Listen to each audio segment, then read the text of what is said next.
All right, welcome into Whether or Not. Second day on the job, but he couldn't even show up. Yeah, I feel like we need like a special intro for when it's me filling in. Just like your head on his body. That would actually be incredible. I thought about doing that. It is Friday. Yeah. Obviously, we're in a feel-good mood, a little casual Friday, too. Yeah, I love it.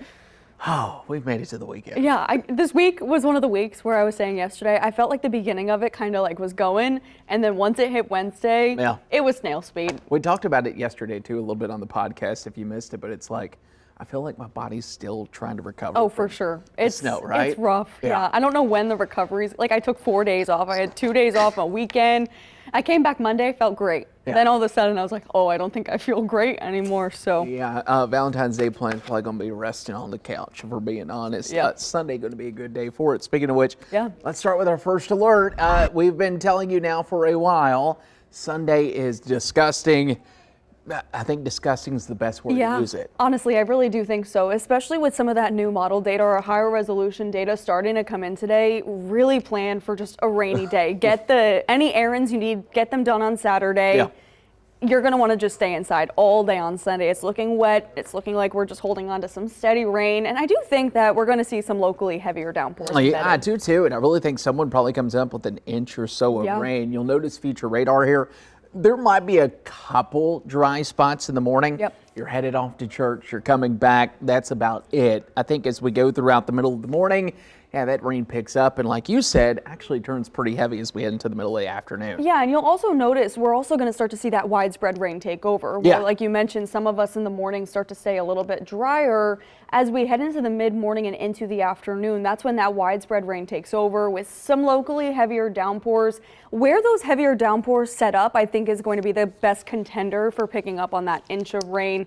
But I mean, when it comes to the rain, we really need it. Yeah, and I think looking at data really throughout the day today, you have heavy rain. There might be a break sometime near sunset. And then kind of a weird little backside that I think could be kind of lingering showers overnight. Yeah, I agree. Monday morning. Especially like your Monday morning commute, I think has the chance of either cloud coverage or just a couple of leftover showers. Not everyone on Monday morning will see them. However, I do think a couple of you as you head out the door on Monday definitely going to pick up on a shower or two. But when it comes to the weekend forecast, it's not a complete complaint event because it's cute, the little pink Valentine's Day. Saturday, we'll hold on to mostly sunny skies, I think, through most of the day, but then clouds will start to build in as we head into the afternoon. Then we start to turn over to mostly cloudy. But look at temperatures. We're in the upper 50s, low 60s. I don't think you can really complain when it comes to that. I kind of think we've been sleeping on Saturday a little bit. I Not do because too. it's like we're forgetting about it, but it's Sunday's the big story. It's the next big change.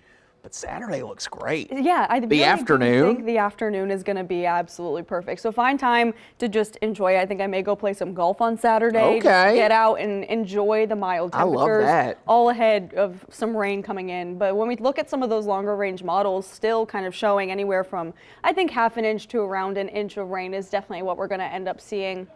Really depending on who can pick up on some of those heavier downpours, that's going to be where we see those winners and those rainfall totals. Yeah, and this is all really good because of the drought, right? We've been dealing with an ongoing drought, and it feels like, you know, a lot of people said, well, how is that possible? We got 5 inches of snow. Remember, that's the equivalent of like half an inch of rain, ironically. So we need the rain. The drought update doesn't look great for the Carolinas. Yeah. And we usually enter into a dry stretch as we go into this early spring. Remember, wildfire season about to ramp up. Yeah. This is why it's historic where we typically see it. And it's not a good sign that we're already seeing some extreme drought show up in the Carolinas. Yeah, definitely portions of the upstate dealing with those extreme drought conditions. But you'll notice those darker oranges, that's the severe drought, and portions of our area are under that. We're down into the low country experiencing some of those severe drought conditions. But even into Georgetown County, the southern portion of Horry County also under that severe drought. But you'll notice those tans are where moderate drought conditions are. Pretty much everyone is under a drought, whether you're in North Carolina, South Carolina, extending all the way down into Georgia, Florida, also experiencing some of the worst drought conditions they've seen. So it's definitely going to be an issue, especially once wildfire season starts to ramp up. And keep in mind, too, this rain we're going to get, not going to end the drought. You're going to get multiple systems in here, and doesn't look like that's going to be anything here. We've also been talking about a different story in the Carolinas. In fact, check this out as we go ahead and show you, because the big story is with that recent earthquake activity. We talked about one on Saturday, one of the biggest there in 6 months, according to the USGS. But then it's just been an ever so often thing in that area of the low country. Yeah, and that's all centered near Ladson. That's a very active area for South Carolina earthquakes. You'll notice 70% of all South Carolina earthquakes occur in the low country, and we've just dealt with that stretch. You can notice Monday, Tuesday, Wednesday, and Thursday, that area saw an earthquake, and it's definitely a very common spot. Nearly 100 earthquakes in this area since 2006. That's a lot of earthquakes. It is, and you got to think, like, we're probably going to see more as we go through the weekend. We've seen this also happen up in the Midlands in the years past.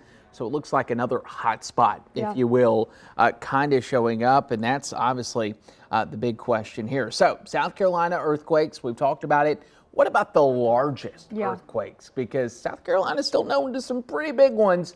Everything that's happened in the past week, around a 1 or 2 on the Richter scale. Yeah, and you'll notice the recent area that we saw those earthquakes, that's where a magnitude 7.8 earthquake was in 1886. And then you take a look up into the upstate where back in 1913 a 5.5 magnitude earthquake happened. So there's fault lines in the Carolinas, no surprise. We expect that in the Southeast. We'll of course watch that closely. Hopefully things calm down as we head into the weekend. Yeah, and definitely the low country is one of those hot spots, especially when it comes to that fault line. So we'll obviously keep you posted. That First Alert Weather app going to be a really good tool to have. But how about we go coast to coast? I love this segment so much. I love the open too. All right, let's take it through. I don't know what your weekend plans are, but before we get into tomorrow, let's talk about yesterday, Rio Grande, Texas. That's a spot that we not a shocker to the show. I feel like we used to have little fun facts about Texas and Rio Grande, but if you're an active weather not watcher, you have to go back because I don't remember those facts. And thank God it's not Peter Sinks, because that's always our cold one. Peter Sinks was always our cold one, but this one's in Gunflint Lake, Minnesota. And I did look it up, and that's the lake right on the border of Minnesota and Canada where it's negative 13 degrees. It's a little bit colder than what we had yesterday. Yeah, I think yesterday was negative 8, so negative 13, definitely a couple degrees cooler. And as we take a look at the Southeast, as you're heading into the day tomorrow, you'll notice most of the Southeast, we're dealing with mostly sunny conditions, but you can just see off to our west, places like Louisiana, Mississippi, Alabama, going to start to see those clouds build in. And then there's that area of low pressure that's going to start to bring impacts to Texas, Louisiana, Arkansas, even up into Mississippi and Alabama as we head into the day tomorrow. When it comes to temperatures, you'll notice we're still a little bit on the cooler, more mild side, I would say, upper 50s, low 60s for our area. But if you're heading to Florida this weekend, forecast you can't complain about 83 degrees for Fort Myers. Sign me up. I'm ready for 80s at this point. I know I sound crazy. Let's go to the Northeast. It's been very active, especially across New York, where they've been dealing with snow. Yeah, that's continuing. This one all lake effect, and once again, just a couple clipper systems there. A lot of cloud cover. That should eventually fizzle out on the second part of the weekend. But you'll notice as you go temperature-wise, they'll deal with this up across portions of Maine and Portland, the colder air sitting through.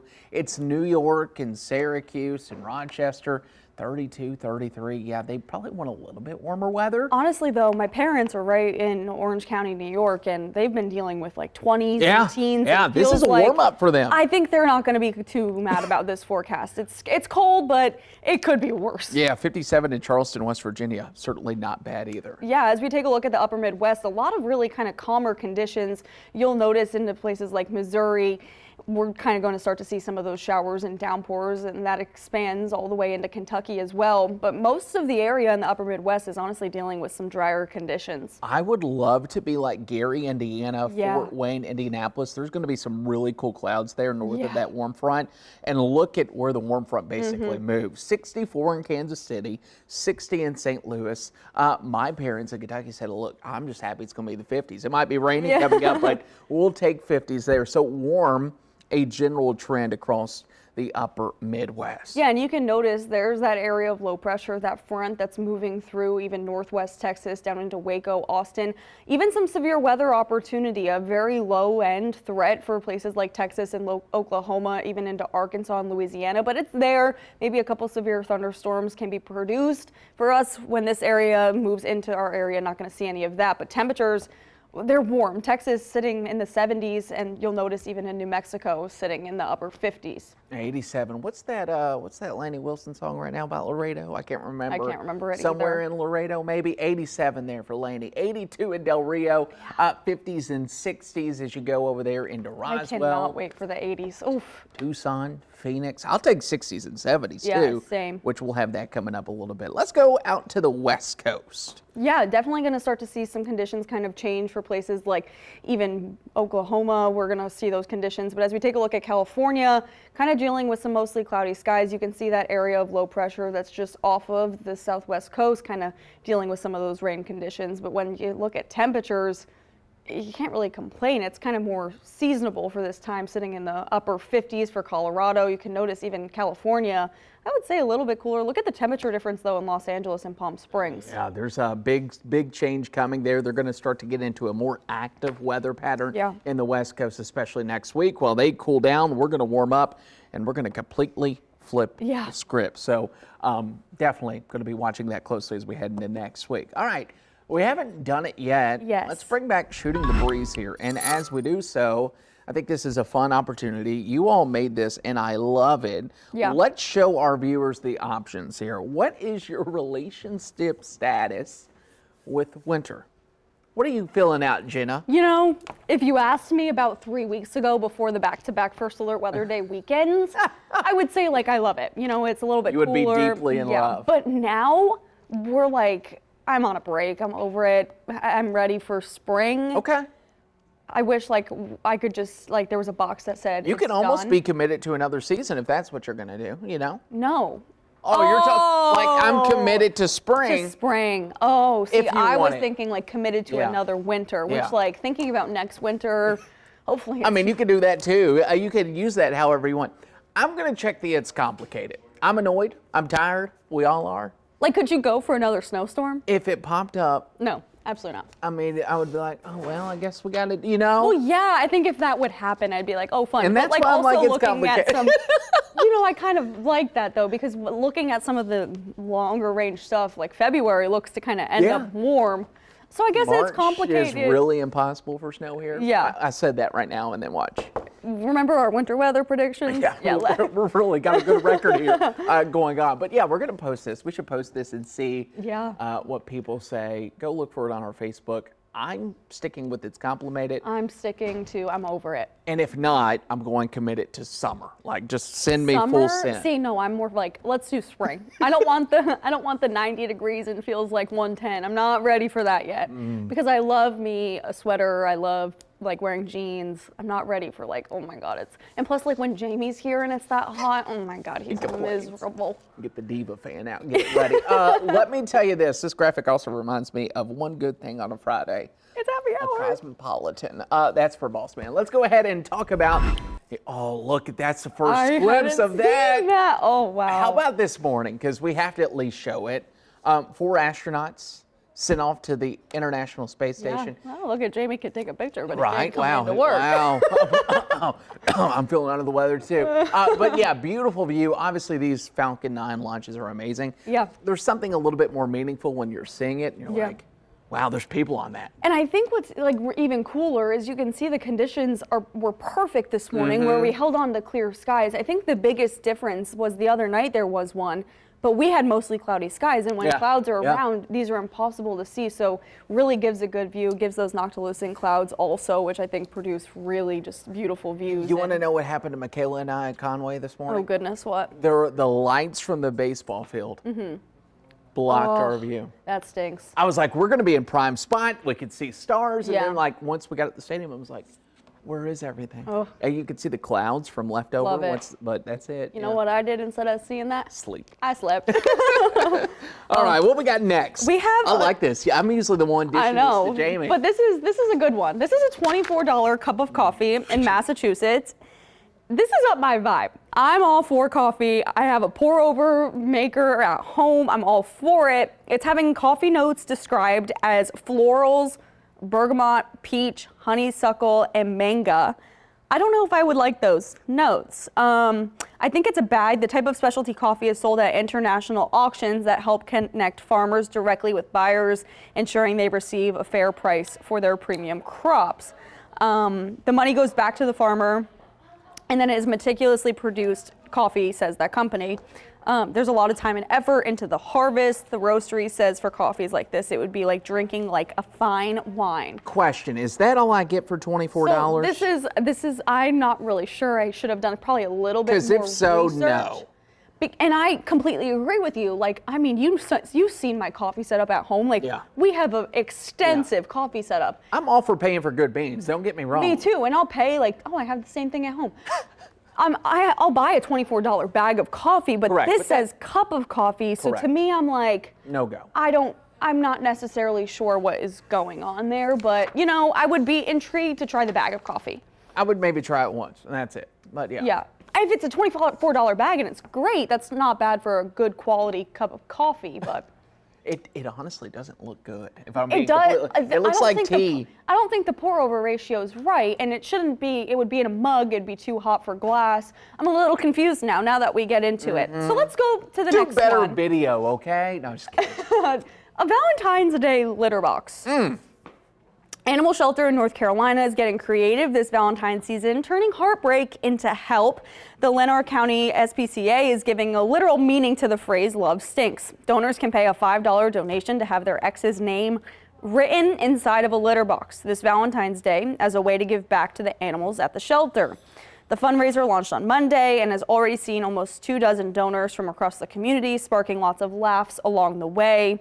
What also is really neat is if you don't want to write your ex's name, you can donate that money and you can write a note to the animals, which I think is really, look at that kitty. I love that. But the you know who you are kind of makes me giggle. Are you going to write yours down and throw them in the kitty litter?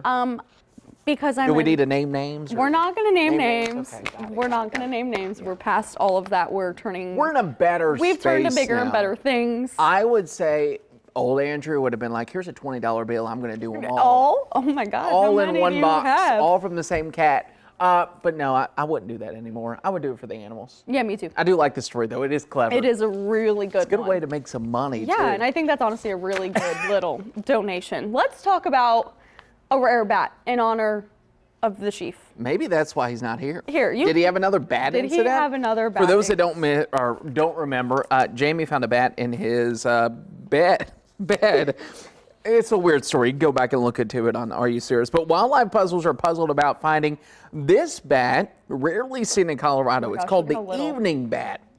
Okay, time out. Aren't all bats evening? Just saying. It's only been spotted 3 other times in the state. It kind of looks terrifying. And it's a weird looking thing. Basically, they say it's a squirrel, but it's got bat characteristics. So it's an evening bat. What sets them apart? They're not common in the eastern half of the United States, or they are common, but not in Colorado. According to the Denver Museum of Science, he said there's only ever been 3 other recorded individuals of this species in the Rocky Mountain State. The Rehabilitation Center is working with the Colorado Parks and Wildlife and other agencies to figure out if she's lost and alone. Obviously, if it's only been the 3rd occurrence, far from home. Look at the little ears. It's kind of cute, but it's kind of like scary. It looks like a flying squirrel in a way with bigger wings. Anyways, the evening bat is staying warm before being released in the spring. Obviously, because if it's not used to Colorado, typically they would have really cold weather, but we've been colder than them, so don't send it back over here. Interesting. They said they're not naming it because the goal is to release it back. She's not a pet. Huh. Love that. That's crazy.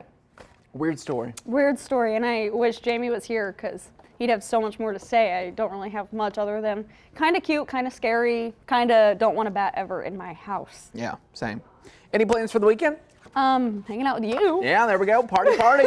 And I don't think people realize, like, we don't work together anymore, and we get comments about that quite often. Yeah. But we quite literally hang out every single weekend. We even booked a vacation together, so that'll either go terribly wrong. He or either likes perfect. me or likes my boyfriend more. Yeah. So don't really know which one. Happy Valentine's Day, Ben. That does it for us on this week's Whether or Not. Thanks for having me. It's Yeah, fun. We'll have Last to do minute it morning. again. Yeah. Boss man, if you want to call out sick again, just let us know. Yep. And for now, enjoy your weekend and a gloomy, disgusting Sunday.